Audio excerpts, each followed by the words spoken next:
So mga bagay na kailangan mong gawin at i-apply sa isang lalaki kung nararamdaman mo na ang isang lalaki ay medyo lumalayo na sa iyo. Ibig sabihin, yung lalaki umiiwas, yung lalaki nagbabawas na ng oras, yung lalaki naglalaylaw na, yung lalaki hindi mo na makausap ng maayos. Sa madaling sabi, ang isang lalaki ay nanlalamig, nagiging cold, lumalayo na sa iyo. So sa video ito mga kamamay, sasabihin ko po sa inyo ang dapat nyong i-apply, ang una nyong dapat gawing hakbang kung ang isang lalaki nga ay nararamdaman ninyong lumalayo na sa inyo. Kaya mga kamamay, isa lang palagi ang hinihiling ko if ever na nagugustuhan nyo po yung ganitong klase ng love advice, ganitong klase ng topics. Okay, medyo paus tayo kasi medyo sinisip po na tinuubo pero syempre, nandito tayo upang bigyan pa rin kayo ng consistent na tips and love advice kasi hindi ko rin masabi yung iba dyan nag-aabang araw-araw kasi meron pinagdadaanan. Anyway, so much for that. Kung nagugustuhan nyo lang naman yung mga advices na ginagawa ko, huwag nyo sana kalimutan na mag-subscribe, mag-like, at syempre, mag-comment po dito. Sa mga gusto mo po shout out, lagay nyo lang po yung pangalan ninyo dyan. Okay, so simulan natin mga kamamay ang ating mga tips tungkol sa mga bagay na maaari nyo pong gawin kung ang isang lalaki ay lumalayo na sa inyo. So number 1, huwag at iwasan mong maging needy. Yes, mga kamamay. Kung ang isang lalaki ay nagpaparamdam na sa inyo ng kakulangan ng oras, yung tipong hindi na siya sumasama sa inyo, yung inyong regular na pagsisimba, yung inyong regular na paglabas, pagkain sa labas, hindi na yun nangyayari o lagi na lang siyang tumatanggi at kung ano-ano na lang mga dahilan ang iniiwan sa inyo, ang sinasabi sa inyo, teka, ibang usapan na yan. Baka ang isang lalaki ay talagang nagbibigay ng ganyang reaction sa inyo, lumalayo na siya o something na nanlalamig na. Anong dapat yung gawin? So wag niyo silang masyadong paghahanapan kapag kaganyan. Huwag kayong magiging needy. Okay, kasi pag naging needy kayo, uminit ang ulo ninyo, naghanap kayo sa kanya ng maraming oras, lalo lang kayong lalayuan ng mga yan. Lalo lang magiging stressful ang inyong pag-iisip.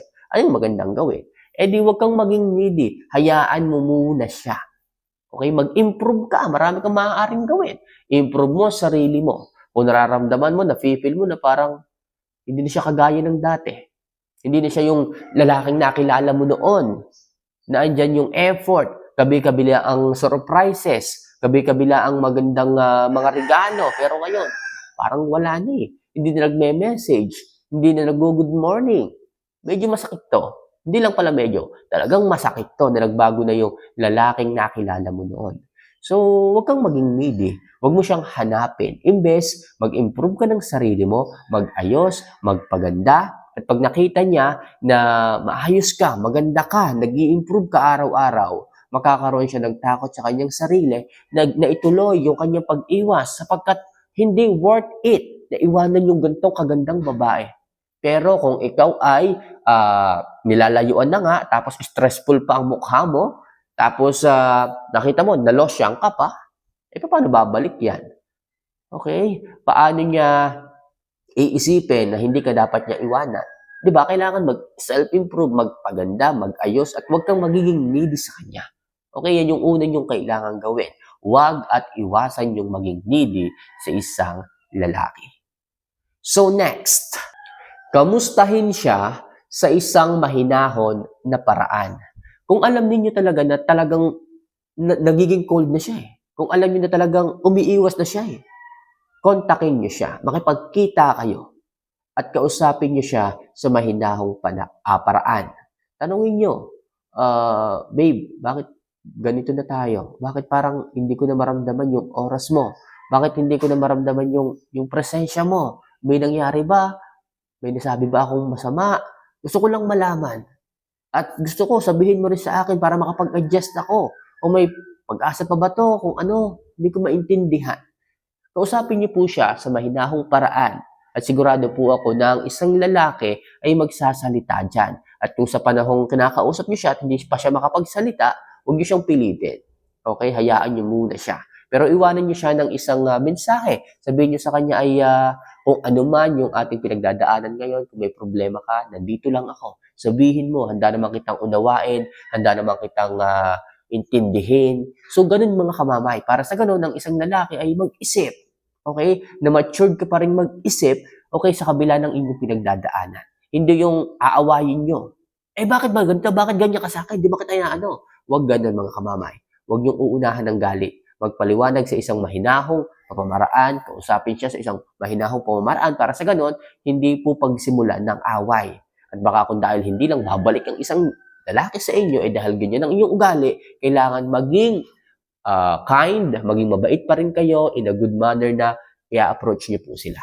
Okay? So, kamustahin po sila sa mahinahong pamamaraan. So, next, iwasan at layuan mo muna din siya. Yes. After na makapag-usap kayo, after na masabi mo yung mga tanong mo, kung nakakuha ka ba ng sagot o hindi, it's not matter of fact. Ang gawin nyo, umiwas din muna kayo, lumayo kayo. Bakit naman kamamay? Baka lalong lumayo sa akin pagka ginawa ko yan. Hindi po mga kamamay. Kasi nakita niya na gusto mong ayusin eh. Nakita na niya na gusto mo pa rin siyang manumbalik, gusto mong buuin pa rin yung inyong relasyon. Ayaw mo nung ganon. Ngayon, kung bigla kang mawawala, layuan mo muna din siya, hayaan mo muna din siya, mamimiss ka niya. Yung dating ikaw na maayos, yung dating ikaw na nandyan para sa kanya, hahanap-hanapin niya yon. Tingnan lang natin kung hindi. Bakit? Wala ka namang ginagawang mali. Maayos ka, tapat ka, hindi ka nagloko. Baka mamaya meron pala siyang iba, kaya ganun siya. Pero ganun pa man, okay, maging mabuti ka pa rin. Dahil sa bandang huli, mga kamamay, kung sino pa rin yung nakagawa ng mabuti, siya pa rin yung mga babalikan, siya pa rin yung panghihinayangan. Kaya please, in all aspect, kung ano man yung mga ginagawa ninyo, ayusin po ninyo, maging mabuti pa rin kayo. Para sa akin, pagdating sa pag-ibig, hindi nyo kailangan maghigante o gumawa ng masama para masabi nyo quits, para masabi nyo naging okay din yung pakiramdam ninyo. Okay, sa madaling sabi mga kamamay, huwag din muna kayo magparamdam. Kung dati-rati napapadalas yung inyong updates, yung inyong pagtatanong, pangungulit, baka kaya pala ganun ng isang lalaki, naiiyayan na sa inyo. So, tumigil din muna kayo. At sa paraang tahimik siya, wala siyang iniisip, okay, tataas yung interest niyang isipin ka. Dahil nga, bigla kang nawala, bigla kang hindi nagparamdam, doon kanya hahanap-hanapin. Kaya mga kamamay, kung ang isang lalaki gusto nang lumayo, naging cold na sa inyo, layuan nyo muna din siya, huwag muna kayo magparamdam. Para hanapin kayo, mamiss kayo, at makita niya ang kawalan sa kanyang buhay na wala ka. So next, tanggapin ang sagot niya kahit hindi yon ang gusto mo. Okay, kung halimbawa, sinagot naman kayo, siguro kailangan muna nating magpahinga mahal. Medyo hanapin ko muna yung sarili ko. Kapag ganyan ang sagot ng isang lalaki, hayaan nyo muna. Okay, alisin nyo muna lahat ng connection ninyong dalawa. O huwag ka muna magparamdam. Pero huwag nyo ibablock. Okay? So, manahimik muna kayo. Kung gusto nyo ng kalayaan, gusto nyo mag-move on, hayaan nyo muna. Ang mahalaga dito, mabuti kayo. Ang mahalaga dito, hindi kayo nagloko, hindi kayo gumawa ng kabalbalan. Hayaan nyo muna. Tanggapin nyo muna yung kanyang pasya, ang kanilang desisyon, kahit hindi nyo yung gusto. Kasi sa paraang yun mga kamamay, nire-respeto nyo pa rin yung isang lalaki. Nire-respeto nyo pa rin yung kanyang mga desisyon, yung kanyang mga sagot.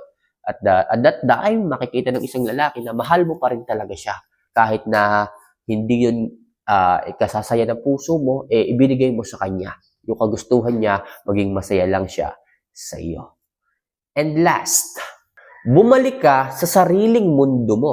Kamamay, anong ibig mo sabihin? Ang ibig ko sabihin dito, right after na lumayo yung lalaki nga, halimbawa, binigyan mo na siya ng oras, nag-cool off kayo. So, bumalik ka sa dati mong ginagawa. Anong ibig mo sabihin dating ginagawa? Mag-ayos ka. Kung dati, niligawan ka niya dahil sa ganda mo, baka mamaya, kaya pala, nag-cool off kayo o hiningi ng isang lalaki ang cool off sa inyong relasyon, dahil sa napapabayaan mo ng sarili mo. Masyado ka nang nagiging toxic. Yung ugali mo, hindi mo napapansin, sumusobra na pala. Lagi mo na siyang nasisigawan. Lagi mo na siyang napapahiya. So, ayusin mo ulit. Excuse me. I-repair mo ulit. Wala namang time, wala namang masama kung inyo pong i-repair muli ang sarili ninyo. Baka dati, baka ngayon, hindi na pala kayo kagaya ng dati. Kung dati-rati, nakilala ka ng lalaki na mapagkakatiwalaan, pero ngayon, okay, so hindi ka na hindi ka na nakakapag-save. Okay, yung perang binibigay niya sa'yo, nagagastos mo na. Baka may mga ganyang issue, hindi natin alam. Okay? Baka hindi ka na napagkakatiwalaan ng lalaki. Lagi mo na siyang niloloko o lagi niyang nakikita na may kasama kang lalaki pero lagi mong dinideny. Maraming dahilan, mga kamamay, kung bakit ang isang lalaki humingi muna ng space, okay, para siya ay makahinga. Baka masyado nang nasasaktan yung lalaki, natotorture na yung lalaki sa mga bagay na ginagawa mo, pinapakita mo, although pagdating sa'yo, wala naman. Okay, may mga ganun eh. Akala mo walang dating sa'yo yung nararamdaman ng isang lalaki. Akala mo yung ginagawa mo, kasama mo yung mga kaibigan mong lalaki, wala lang sa lalaki, pero nasasaktan na pala. Yung kanyang pinagsisilosan, lagi mo pang kausap at kasama. Kaya minsan, ang isang lalaki nagdaramdam din.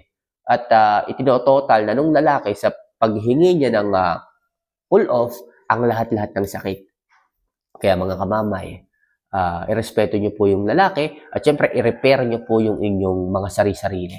Okay, tanungin niyo, baka mamaya ganito, ganyan. At syempre, tanungin niyo rin yung lalaki. Bago kayo maghiwalay, tanungin niyo bakit ganito, ganyan. Aamin naman yan. Sabihin niya sa'yo, ang hirap kasi sa'yo, ganito ka. Ang hirap kasi sa inyo, lagi mong kasama tong ganito. Ang hirap kasi sa iyo,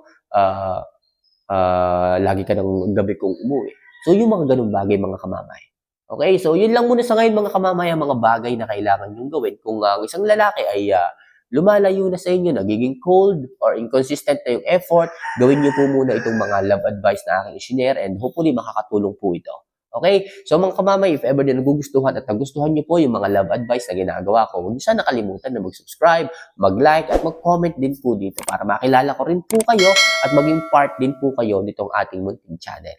So see you for our next vlog, mga kamamay. Mahal ko po kayo. Mahal na mahal. So mga gusto magpa-love advice, message nyo lang po ako. So nandito lang ako and see you for our next vlog. Paalam.